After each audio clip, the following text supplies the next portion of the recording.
Sixolise ke babukeli beInforma Digital TV.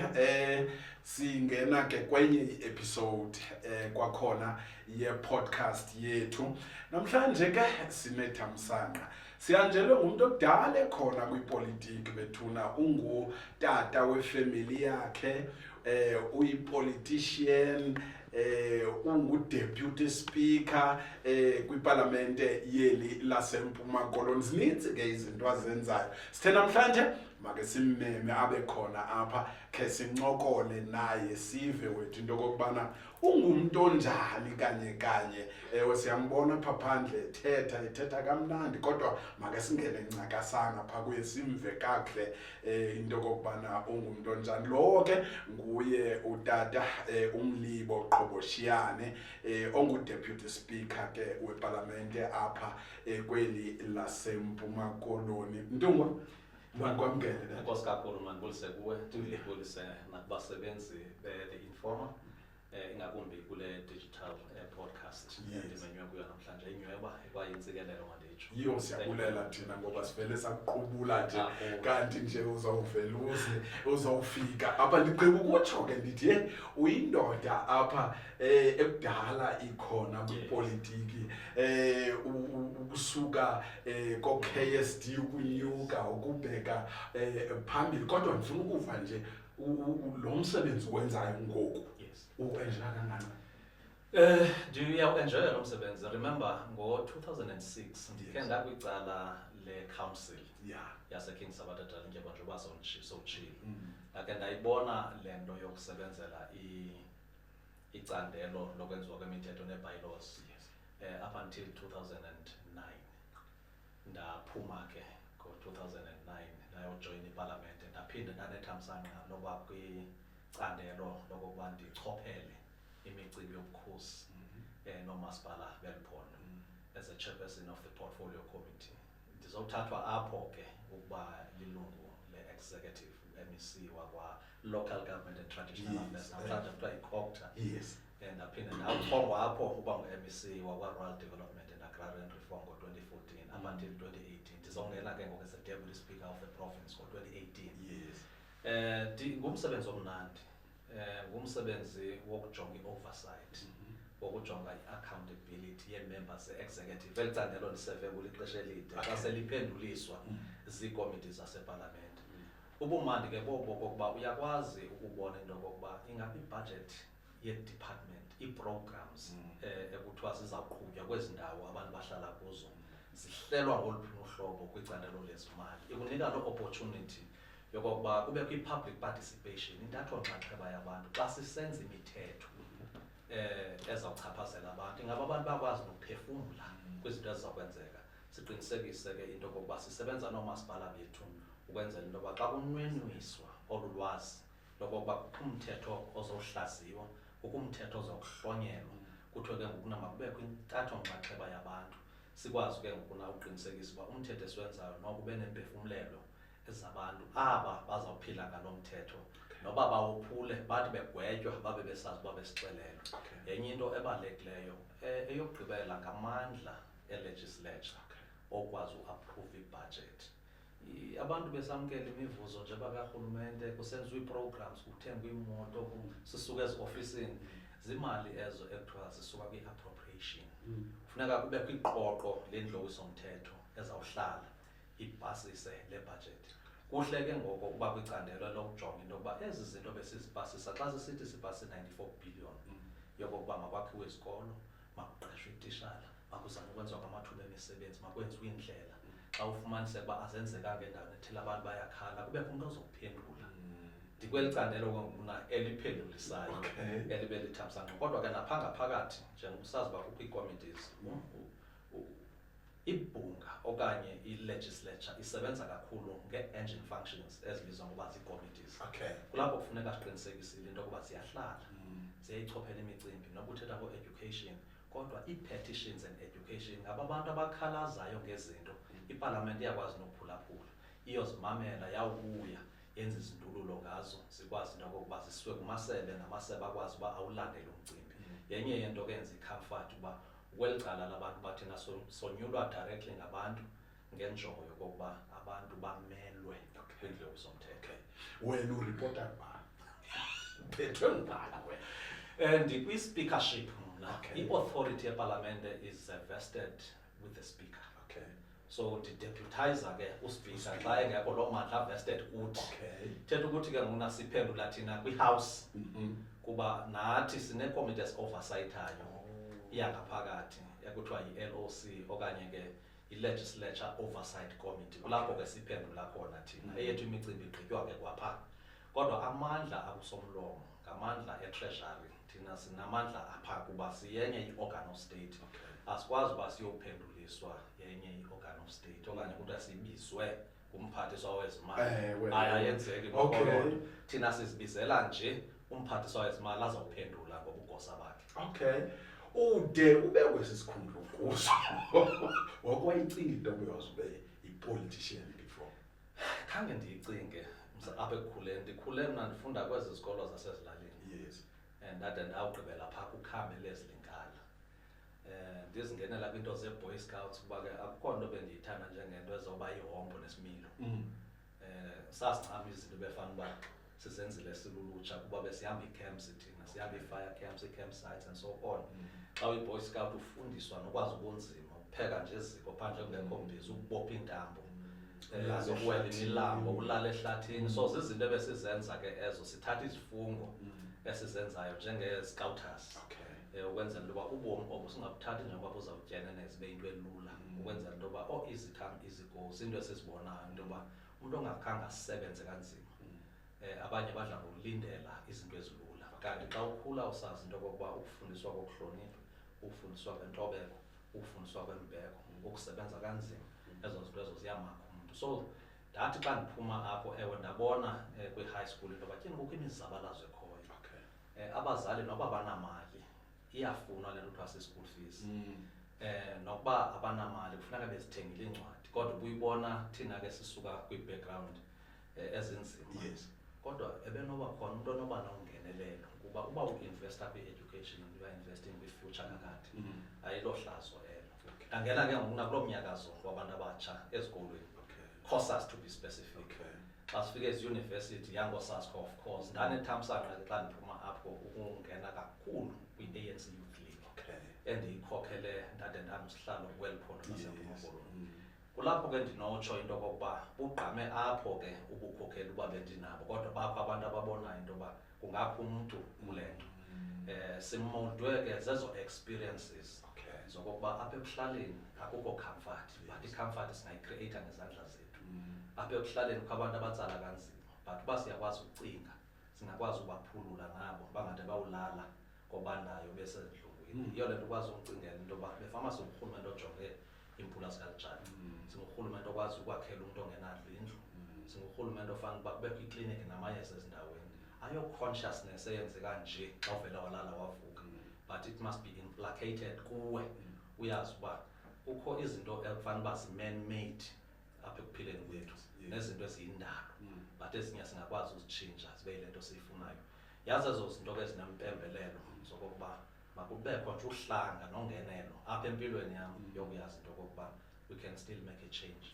Sisebenza ke sisonke kweli. Kubani lo ongumzali wakho ucaba wayengqingqwa instila le behavior yakho?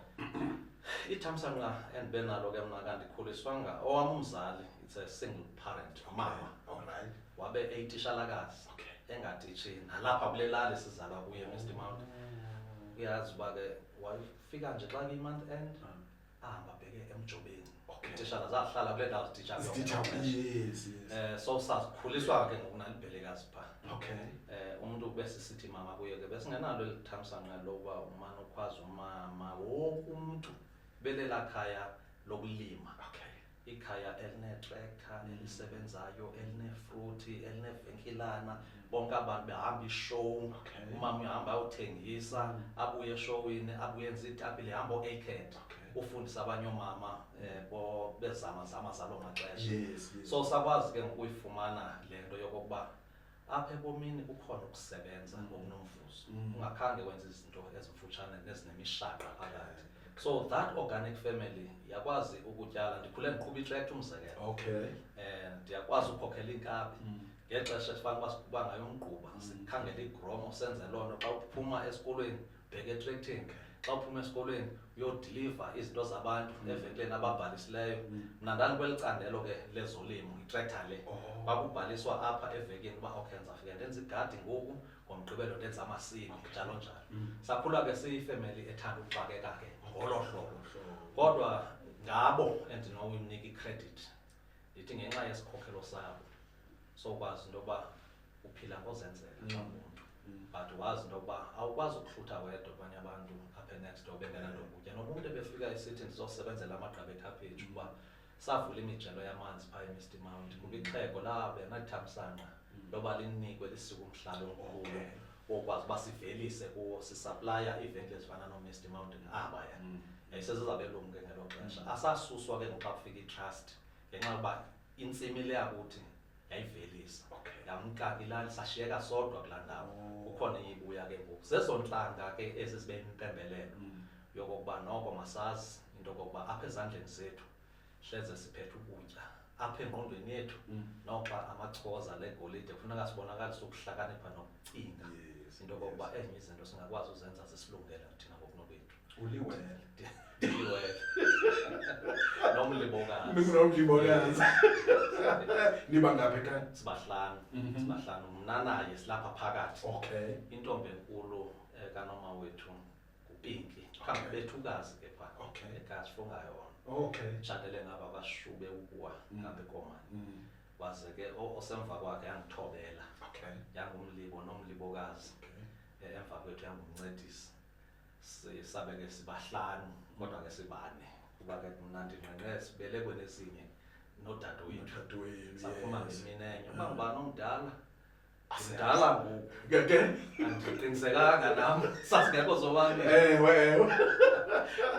So xa njengoba elikude umkhumbule ndiqonda ndiyamkhumbula. Siyakhumbulana nditsho ke xa kucaba kuphela iveke ngona iphelele kwaloo nto obuwele ngokuna naye watshata. Watshatela kwaMrhotyana. Ndatshata. Nditshata intombi yalapha eMatatiyela. Elugada kwandawo. Noba iincwadi ezininzi zikaTitshalundawo noba nezifundile. Yes. Engumbhalo wencwadi ngesixhosa. Kulapha aphuma khona ke uMakhambule. So sanabantwana ababini uLyolo noYolisa sengamadoda asalulukileyo omabini. Seyimadala noko. Seyimadala. Ndimane ndimbuza lo mdala into yoba yamfondini ihamba iminyaka. Umane umkhumbuza. Ungatyhafi. Ewe. Umkhonzi kaThixo apha endleleni. Sizawufuna abantwana abazawujikeleza. Sesibadala ngoku. But bane-question ke abantwana ngoku bathi nithi sizobafumana phi abantu bokwenza abantwana. I'm telling you. Uyayibona lo? That's a difficult Ayiwani uyiphendule kanjani? And akayifihli lo mdala abanamosa abantwana banamhlanje ba-liberal. Yes. Hayi tata, ngingaphangeli mna. Uyayibona lo? Andinokwazi uyothatha umntana omntu ndibe ndimxakekise. Yes. Ndiyi-understandeke into yoba sikwelo xesha ngoku. Okay. Lokokuba akulula emntwini wonke. Sibafundisile abo bantwana. Kunjalo nje bayafunda kodwa ke kufuneka nabo bayazi uba kukho ityhu kodwa umntu abecinga into yoba ngenza ntoni nangezandla zakhe. Sikhuthaza loo nto. Yes, but there's something endiyi-observayo ngawe. Uyamthanda umfazi wakho. Andinayo. Uyamthanda umfazi wakho futhi uhleli ubeke yena phambili. Well man, asikwazi ukubabeka ngasemva abafazi bethu. Mhle.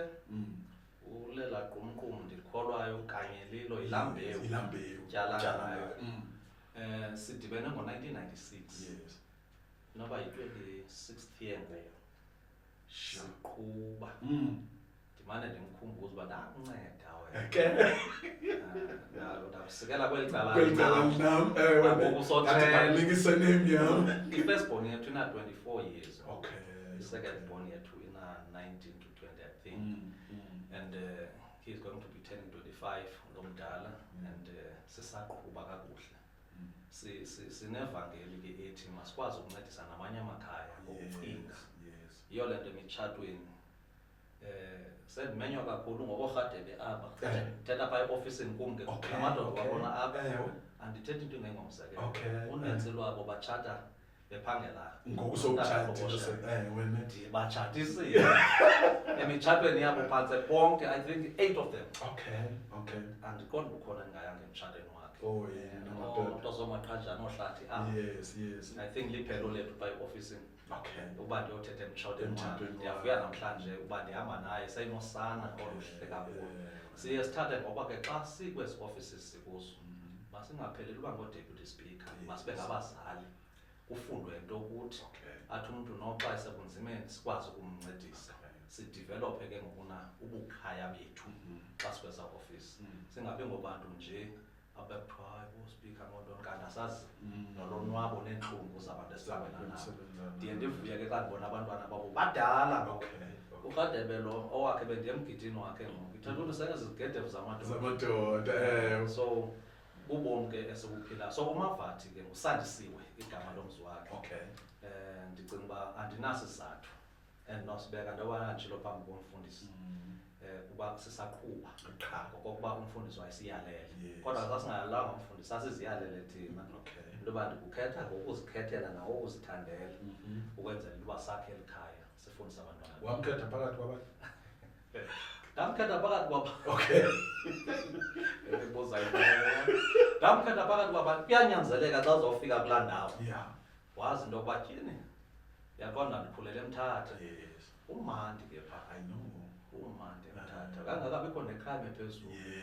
Uba ufike ekholejini phaa ezama ukulungisa umise imoto apha uyishiye phaa unyuka ubheke hostel ubheke ecicini ezininzi hostel icicini St John's ngakhe kubeke isiphithiphithi kwalapha ukuthi xa useyudibana nabehlayo xa ubudibana nabanyukayo xa ufike ecicini akumnandi nalapha xa ufike eyonitho akumnandi nalapha.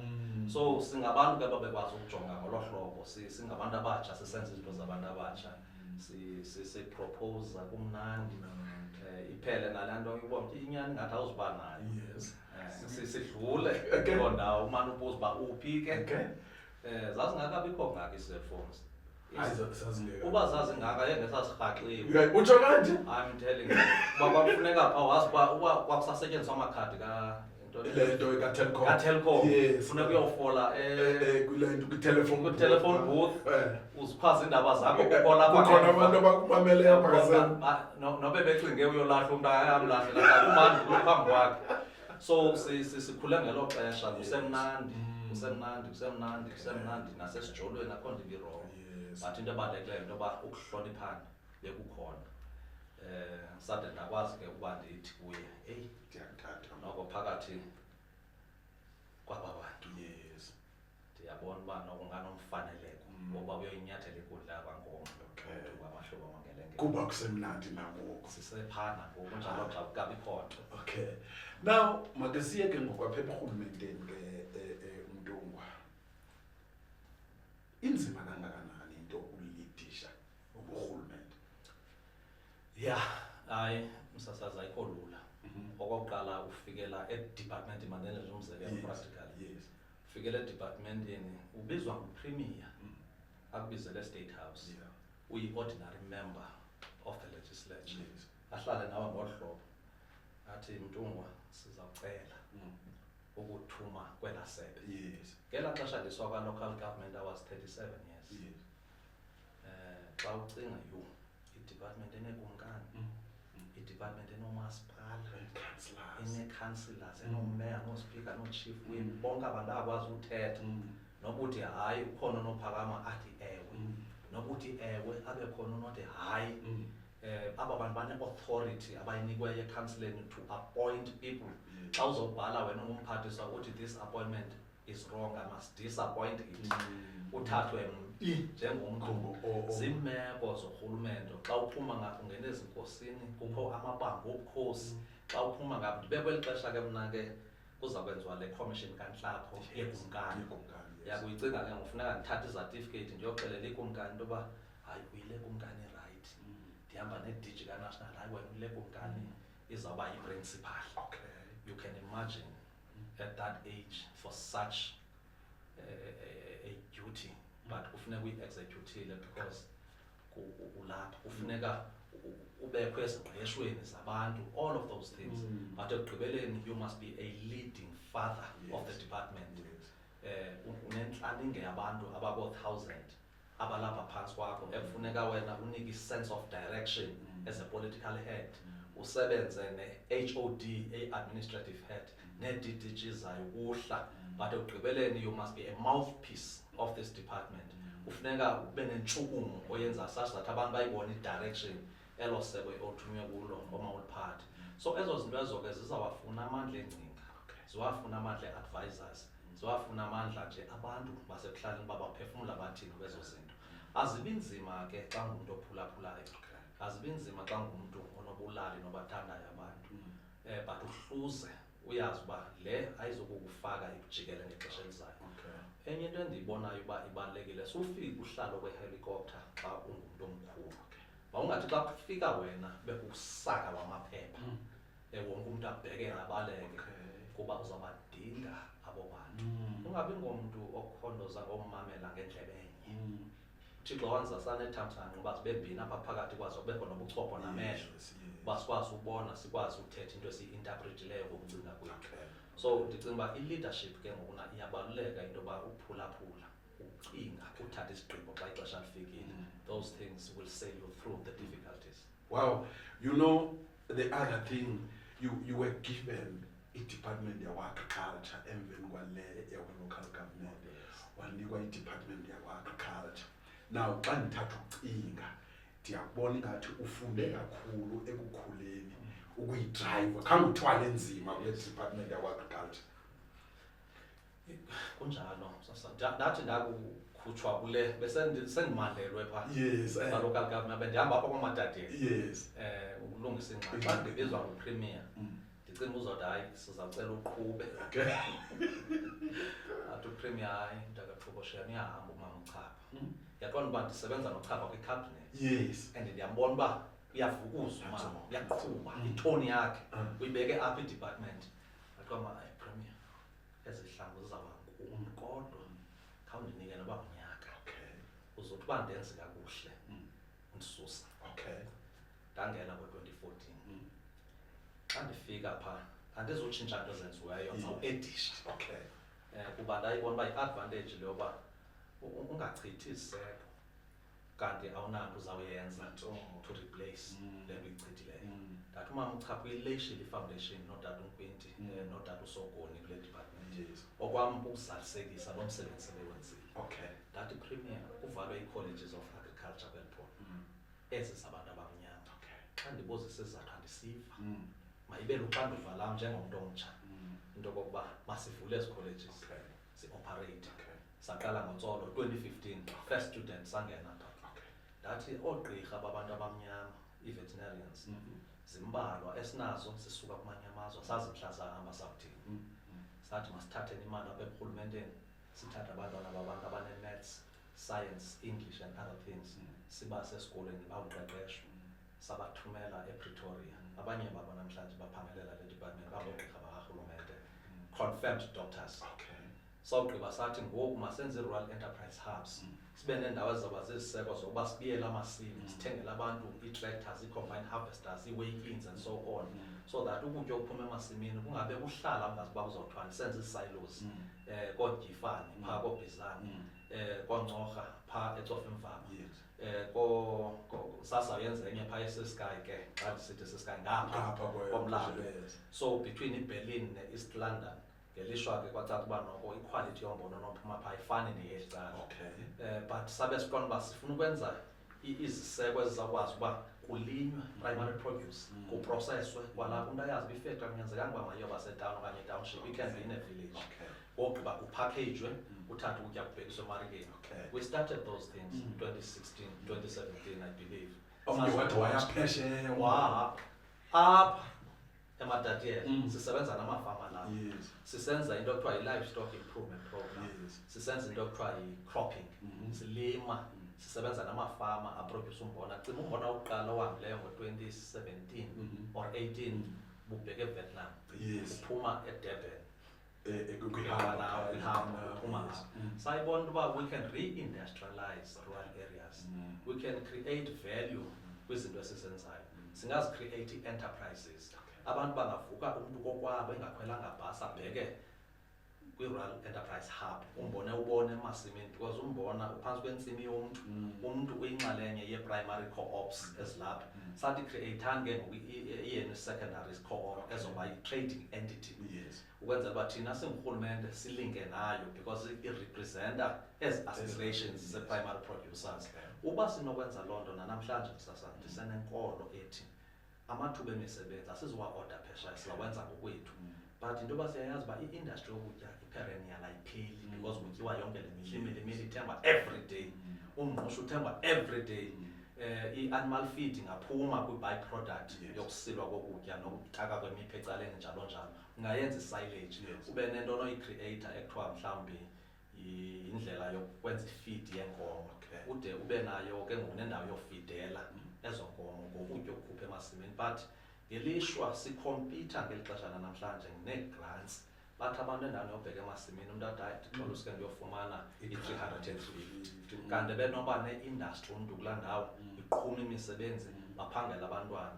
Eza food scientist besizifuna for ukuba ziye kulaa milimili kuthestwe i-shelf life, zibhale into yoba iyawuphelelwa ngumhla othile. Siskill eso yafuneka abantwana abafunde eziyunivesithi nakwi-technicons bakwazi uba baqesheke kwezaa ndawo abantu bahlala kuzo. Urhulumente asapote low cost development. Ndisenenkolelo into yokuba yinto esingenakuyilahla kule meko sikuyo yongaphuka kwamathuba emisebenzi. Nabaninzi abantwana abafundele i-education, zonke ezo zinto ezo, they can still create their own initiatives.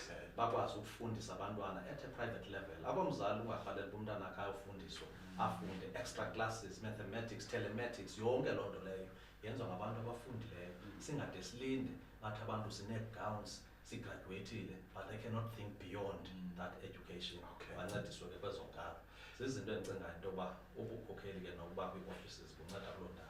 Now ndike ndikuve nakulapha ku-Twitter naku-Facebook talking about umhlaba.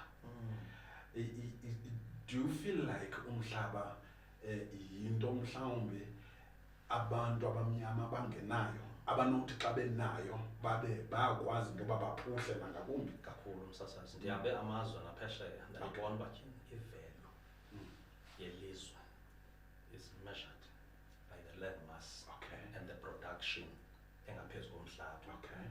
I-value ye-society ijongwa ngee-assets created. Umhlaba ayingomhlaba, zange baphazama belungu xa bezawuthatha u-87%. Namhlanje umntu ongangam omhlophe oyongaphambi kwe-bank manager eyofuna i-3 million uzawuthi mortgaged athi ndineefama ezintathu. Ndifike mna ndithi ndisuke eMr Mount, eyam into endiphethe yi-permission to occupy, PTO, phepha elithi kusekhaya apha, but laa mhlaba ubhilongi kum, use-state land so to speak, andinonikwa nto. But umhlaba ndikhe ndive ke xa siyi-trivialize uba silime naloo masimi. It is not only about that. Umhlaba is not only for production of food. Umhlaba is a restoration of our own dignity. Umhlaba ngulo sikwazi into yoba sakhe izindlu ezoba nee-title deeds phezu kwazo sikwazi nathi ukuphila ubomi obude. Umhlaba ngulo uzawuthi xa uyofuna imali ebhankini umise ngawo xa usazi uba ngumhlaba wakho. Bakwazi bona urecapitalize i-fleet, umntu awuzitshintsha zonke ii-combine harvesters because ibhanki imncedile. In 4 or 5 years uyakwazi uyibhatala laa loan because emhlabeni uyaproduce.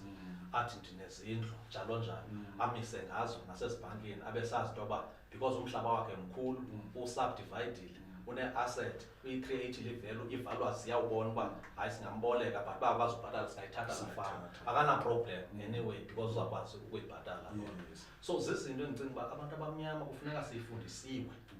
Umhlaba must be an education in this country. Le nto yethu yocinga uba fana uba it is about roads, water, electricity and houses. Ubomi bethu buphelele kuloo ndawo. Uba ndifumene ezo zinto ezo, so be it, it is enough. I don't believe i-land consciousness and land politics siyakwazi ukuyazi le nto uba yapha iPalestina namhlanje ujonge idabile lantoni phayilo lezindlu. It's about land. It's about land. So zizinto endicinga uba asikenzi ngokwaneleyo. Nakowam umbutho ndinaso isikrokro nesikhalo sokokuba asikwazi ucanda amathafi. Phuma eFree State ubheke eAlwa North, akhona umuntu obuzayo uba inoba ngubani owner. Uphume alwana ubheke eQueenstown, uphume eQueenstown ubheke eEast London, uphuma eGraafrenet ubheke eCape Town, zintarha zefama, and you can see izilwanyana ezipha zonke ezo zinto ezo. But inoba abantu abamnyama baparticipate uyodibana nelokishi egcwele ichitha imali, ngabantu bechithelana ngamanzi ezitratweni, chithelwana ngamanzi ematyotyombeni okanye emabobosini, and ezo aram zonke kuzinkululeko babe bayithwele, mababe beyazi uba indlela yenziwe. It is about the constitution and the right to participate, but not a right to land. Sizinto endicinga uba kufanele uba ezo singabe sizityeshela, sihambe phezu kwazo siziwele, sizifumane futhi ubuye umhlaba. Apha kwi-organization yakho for the first time uke wacontesta. Yes. Contesta into yokubana nawe mhlawumbe ungangupremier okanye kodwa ube kwenye icala. Yes. For the first time into engazange uyenze. Why did you do that? Akukho, uyabona xa ndililungu le-ANC zimbini ii-rights zam. Yes. Is to stand for a position of the ANC. Yes. And to be a member of the African National Congress. Wonke umuntu uba ziyimiliyoni, bonke abo bantu banelungelo xa kuyiwa kwi-leadership renewal to avail their skills and talents. Awucontesti muntu uthi ndikho, I can be of use to this organization. So xa kuphela iterm akuphelelwa muntu. Kuphela iterm ye-structure, but amalungu e-ANC still exist. So asinothi ke xa sihleli abantu bangakwazi ukucinga beyond you, bakwazi ukuthi hayi bakhona nabanye abantu abanoba avele bawenze lo msebenzi. Ukwenzeka kwaloo nto nongenzeki kwayo means nothing njengabumntu. Yes. Ukuserve i-ANC bekungazuxhomekeke ekuwineni kulaa but ukuserve i-ANC uba mhla kufuna abantu abazokwazi uba kubekho idyoko phezu kwentamo zabo, andinothi mandiyityethe sendingekafiki. Ithuba lokokuba siveze amandla esiwaphiweyo ngulo mbutho noku-enjoy ii-privileges zoba zii-members of the African National Congress ziye kubeni xa kukho umsebenzi ofuna ukwenziwa amagorha namaqhawe angaveli nje ngohamba emva, zibe khona nee-follows ezoba ziinkabi eziphambili zokutsala. Iba yiloo nto nje qha ke kweyam i-understanding. So ngelishwa ke iinkomfa ke ziye zithathwa ngoba zii-contested conferences, which is also good and democratic. Owinileyo awine, ubuhle bombutho we-African National Congress. Ebunyanisweni ke bendingadli ngoyithatha into yoba ndingade ndizi-aveyile, but kubakho amathuba okubona uba ukuthula kungangancedi kude xa sibe ngabanye abantu abathi hayi khaphu siveze uba yenzekile uba yenzekanga. For me it doesn't mean any hate. It means into yoba nangexesha elilandelayo we will still be available.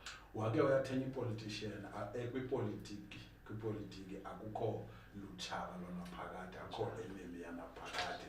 Xa ucontesta ke ucontesta no-premier u-Oscar Mabuyane, of which I believe nanivana kakhulu injani relationship ngoba kaloku mvanje nithi nakucontestana kucaba kuzubuliswana kube kuhlevana.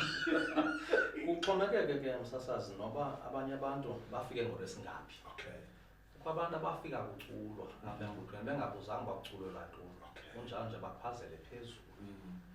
So uhleli phantsi uba mamela uzive ezi nkomo konongelembe esingabaqhelanga apha. Qha ke kuyaculwa, kubekho amaculo okuthetha, kubekho namaculo okumamela, namaculo okwenza. Ezo zinto ezo zizinto uthi xa zibeke kubantu ngabantu bombutho. Now ukucontesta ii-positions ezi-vacant, kubekho umntu oza kuziwina, ndithatha ngoba kufanelekanga senze butshaba. Ndihlala no-Comrade Mabuyana phaa eParliament.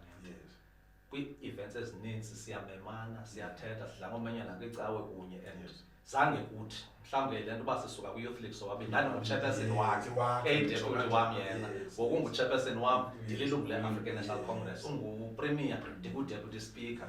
Ever since we grew up together, andiqondi into yoba inkomfa must define ourselves as enemies, but only because kukho abantu abaye badlula bengayivanga le sound ethi i-democratic organization i-African National Congress. Ukucontestana is part of healthy living lifestyle yale organization.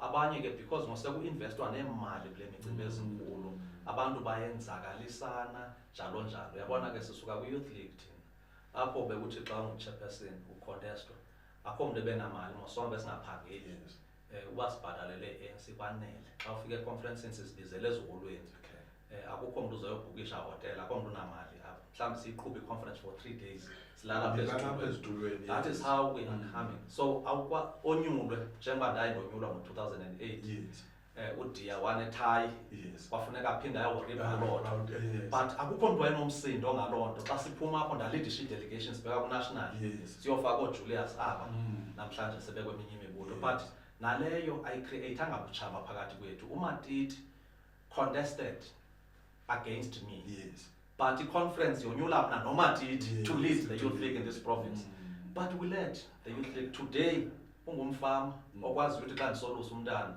andithumelele igusha zibentaka.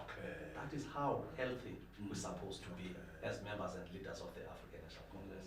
Yile nto sisebahla apha ebusweni into yoba sithwale ingqondo namsindo nakuququka into esiyenzayo kuba siqinisekise into yokokuba iinto zombutho mazihlonitshwe ngumntu wonke owonyulweyo nongonyulwanga ukuze sikwazi ukuphumelelisa iinkalo ze-ANC funeka sehlise ubuthina siqamise intsingiselo yombutho. It's 30 years ANC is ikhokhela. Abantu are still crying nangoku. Yintoni linzima? 30 years. Sisho namhlanje ezinkosini. Ndithi kwapho sizawuwela nge-29. Sibheka kwi-4th decade. Sisakhala nge-crime enyukileyo kweli lizwe. Sisakhala nge-deficiencies kwi-service delivery. But abantu bebesakhelwe izindlu izolo seziqhubeka kunyaka olandelayo. Ithi indlela ibigqitywa seyigcwele ii-potholes. Ithi into ibiqaliwe yayekwa esithubeni. Zithi izikolo besenziwa kusekuthiwe kuphela imali. Zonke ezo zinto ezo siziva zokokuba wonke umuntu uyayindwebela into esetafuleni ngoku. Wonke umuntu ufuna ubheka kwi-dinner table. Babe mbalwa abantu abanezazela zokwazi uba le nto siyenzayo siyenzela abantwana bethu. Xa usazi into yokokuba ucriminalize i-process ye-procurement esi sikolo masingagqitywa kukho umntana nowakho kwenye ixesha okunothi kanti uyamlibazisa qha uqaphelanga xa usenza izinto ezizi-shortcuts namhlanje zikulindile ngomso lo mntana ungakwazanga kufunda ngenxa yoba wena uyawaqala ngokuba unciphise la mathuba okwenza loo nto ikulindile le doctor ungazuyifumana ngomso xa uyifuna somdala waluphela ungasakwazi uziphangelela so le 30 years i-30 years yoku-advansa andifuna uxoka sikwenzile umqela kwelizwe kunjalo nje sizenzile izinto ezingazange zabonwa eSouth Africa sazenza za-possible sabenza abantu into yokokuba bangayiva nje inkululeko kodwa bayi-experience ndikhulela mna kwi-area itephu eyayinye sifola uba wekho amanzi apho siyayazi uba kubheke emjelweni wamanzi kodwa namhlanje inyaniso uyakwazi ukuba itephu ziyakwazi kanti ungena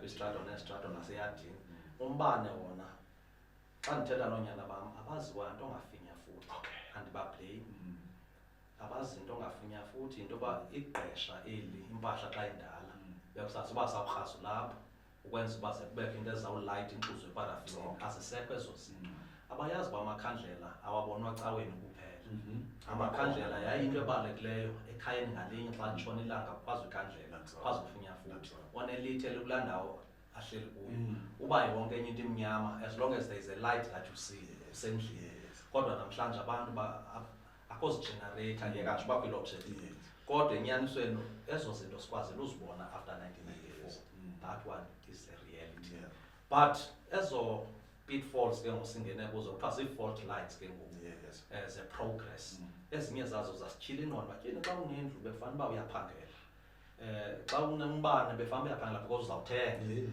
now kunqaba amathuba emisebenzi ke ngoku ibe yi-contradiction in terms as u-advansa kweli cala ucreate another layer of expectation ongakwazi ukuyifulfilla ibe impixano ke ngoku ne-conflict kwi-society kufuneka ke ngurhulumente ozawusebenzisa ubuchule of how then are we going to manage i-situation into ngakho kwemisebenzi yethu sasathi is a serious matter in this country andifuni siyozelela uba i-ANC ayikwazi ukuyiqabela le nkalo abantu abatsha will not only blame us but they will act against us kufuneka wonke umuntu osendaweni yokuphatha ilizwe aqinisekise into yoba onke amadingo esiwenzayo basizame ukutyhila indlela ezawuvulela abantwana beli lizwe baye emsebenzini umzekelo nje xa ndizawulenda umuntu othi ndi above 35 ndiwuncamela umsebenzi umuntu ebefama seyinabantwana seyiqala inxiwa lakhe seyiziphangelela akwazi ucontributor kule contribution ye-tax yelilizwe umbombo uyakwazi uziphilela but once athi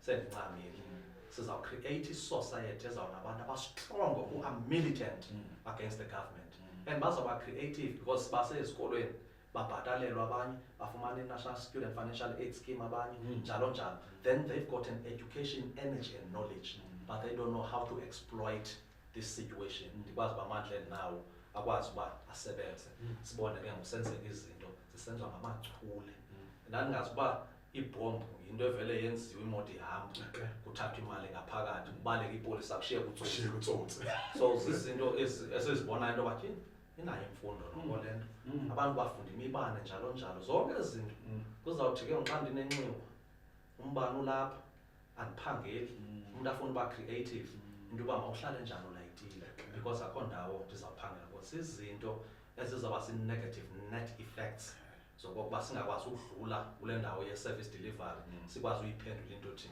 i-society yethu mayivuke ekuseni from 8 o'clock bese ofisini okanye besemsebenzini ngo-4 4:30 bayabuya abantu emsebenzini i-transportation iyathutha kukho nje i-in and out kwi-society yethu loo ndawo msasazi siyaqhwalela kunjalo nje iyawuheqisa umphefumulo wethu andifuna ungatsho. Do you think ngoku-ke iyazivuselela i-ANC njengoba isitsho isithi ngoku siyazivuselela siyenzile i-introspection? Do you think iyazivuselela enough okanye mhlawumbi singathi sekwithuba loba yenze loo nto? Xa ukwazi uzibona iimposi zona iimpazamo zakho lisekhona ithemba apho kunoba buhlungu sincame oxana aba bantu baphetheyo bengaziboni into yoba siphazame ndawoni ndinenkolo yoba kwakufika laa mzuzu we-self-introspection sikwazi singamaqabane sihlale phantsi sithi into zakuthi ithemba labantu belikule level impoceko yabo ikule ndawo and kungenxa yethu masikhe silungise inyathelo senze ngolu hlobo kwenye ixesha singakhange side sikhombe emntwini thina singumbutho how are we going to renew ourselves so that we can do things differently and ndinenkolo yoba akukabikho nto iphazamisekayo into ebalulekileyo nje msasazi si-stability ne-traction yombutho once kube kuphasa kwi-ANC expect into yoba kuzawubakho i-chaos in the country once abantu baqale baphelelele ithemba kwi-leadership efana nale apha abantu bakujoyina loo mbutho because bewazi uba umenisha ntoni xa kuphoxeka apho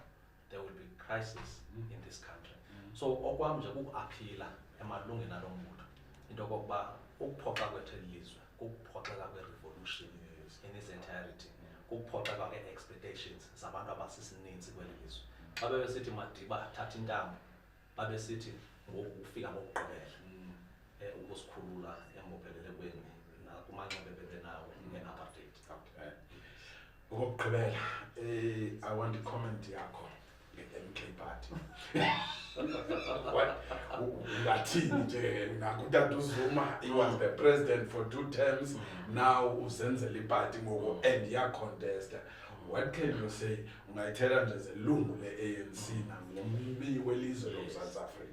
Msasazi andiqondi uba i-ANC ingangakwazi zikhona izinto esithi noba kunzima xa sakwazi ukuthi ko-declare the worst enemies last president of the apartheid government sihlaleni phansi siyi-ANC sithi into zakuthi masakheni ngokuna iqhuba udeputy president kaMandela phakathi kwe-deputies izoba ngumuntu osuka kwi-National Party. You can imagine every other one wayefinish into yoba ingathi siyathengisa but because sasakha ilizwe andiqondi uba kulate kungoba nje kunyuka kolophu lepolitiki yanamhlanje but ndiyayithemba i-ANC it is bigger than anger. ANC is bigger than retribution. ANC is bigger than hate and other things. Lizawubakho ithuba I still believe xa sikwazile ubaxolela abantu ababeyekwe ekhophu nakwezinye izinto soze ingabikho imeko ezawuthi atyhile amafu ibekho i-rainbow abantu babona uba no ezi zinto zenzeka because kufanele uba zenzekile. I-ANC mayazi uba kuzawugqithwa kwezi zinto nabantu nabantu abakhulu bazawuba nayo le misindo but loo misindo mayingandichaphazele ukuphela kwe-organization. Mna ndinethemba loba ii-leaders ezikhoyo ze-ANC ziyayazi loo nyaniso into yokuba kufuneka kuhanjwe uhamba kwahlanjwa nendumba kuhlalweni phansi. Eli lizwe it's more than important, libaluleke ukodlula i-personal interest zethu. So ubakho kwe-MK neminye imibutho njengoba sendishilo ngeke yakhona ngaphambili.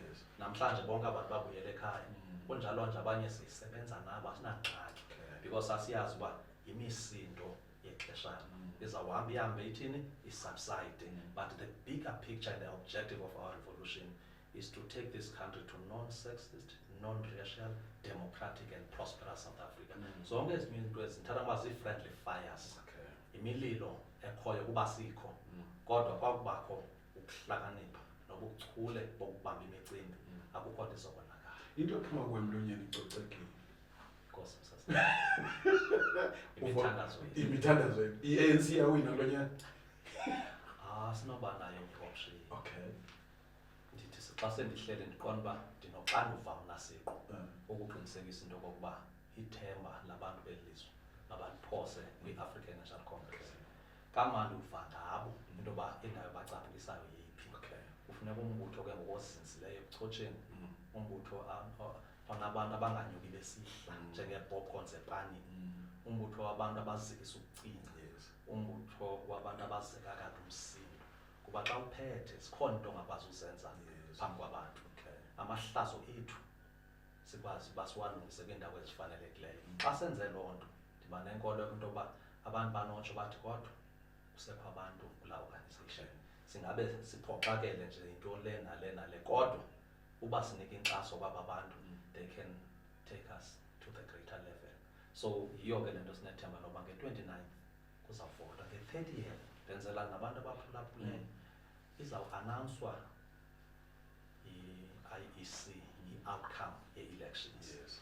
Lizawuba ilizwe ngaloo mini lihleli ezithivini limamele inyaniso msasazi ezawubakho at least ngo-2024 into yoba i-African National Congress iphinde yawina kakhona, yakuthatha iintambo zolawulo yazi into okokuba bayenze ntoni.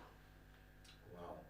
Gom, ndiyabulela ngexesha lakho. Nkosi kakhulu. Ndiyabulela kakhulu. Thank you very much. Ndiyabulela. Alright, mbukeli ke nguye lowo uDeputy Speaker weParlamente yephondo iMpuma Koloni.